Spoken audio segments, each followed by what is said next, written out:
All right, let's dive right in. Today, we're talking about a problem that quietly frustrates so many businesses. It's that generic, off-the-shelf software you bought to make work easier that somehow ends up doing the exact opposite. So I want to start by asking a really direct question to every founder, every manager listening. Take a second and think about it. Is the software you pay for every single month truly helping your team do their best work, or is it secretly, quietly, holding them back? We all get the appeal of SaaS tools. Of course we do. They promise the super quick win, right? You can sign up, deploy it in a day, and it feels like you've just instantly solved a problem. It's all about that initial speed and convenience. But that great initial feeling, it's often just a honeymoon period.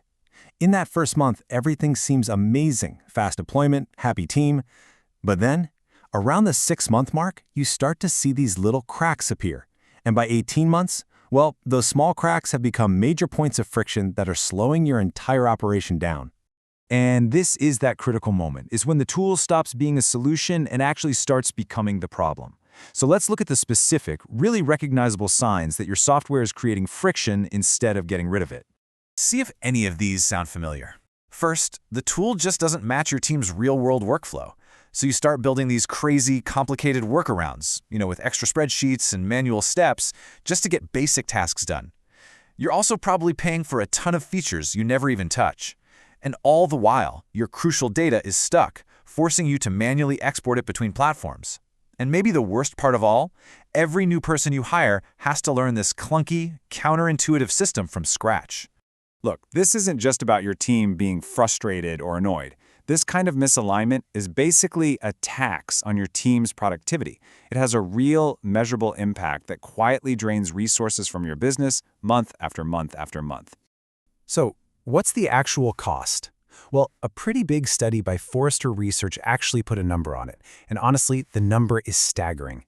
Businesses are losing, on average, between 20 and 30% of their productivity. Just let that sink in for a second. Nearly a third of your team's potential is just vanishing because of process friction. Here's the full quote from the study, and it's a really powerful one. This isn't a one-time cost, you see. It's a compounding loss. Every single month, that productivity gap is holding your business back from what it could truly become. So this brings us to a really crucial choice, a fork in the road. You can keep going down the path of the generic template, trying to force your unique operations into this rigid, pre-built box, or you can choose a different path, building a platform that's actually designed around your specific business logic. And that second path, that leads us to the custom-built solution. This is about so much more than just a new tool. It's about eliminating all that operational friction from the ground up by its very design. So what even is a custom internal platform? It's pretty simple, actually. It's a software tool built for one company and one company only, yours. It's designed from day one to support your unique workflows, your specific data, and your actual operational needs. The result is, you take back control. Instead of your team having to adapt to the software is built to adapt to your team. So let's see what this really looks like in practice.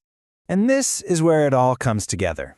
Remember those 5 warning signs from earlier? Well, a custom platform just flips every single one of them. Your workflows are now defined by your actual operations. Your data structure mirrors your business logic. Access permissions perfectly match your company's hierarchy. And the reporting, it finally reflects the metrics that your leadership team actually cares about.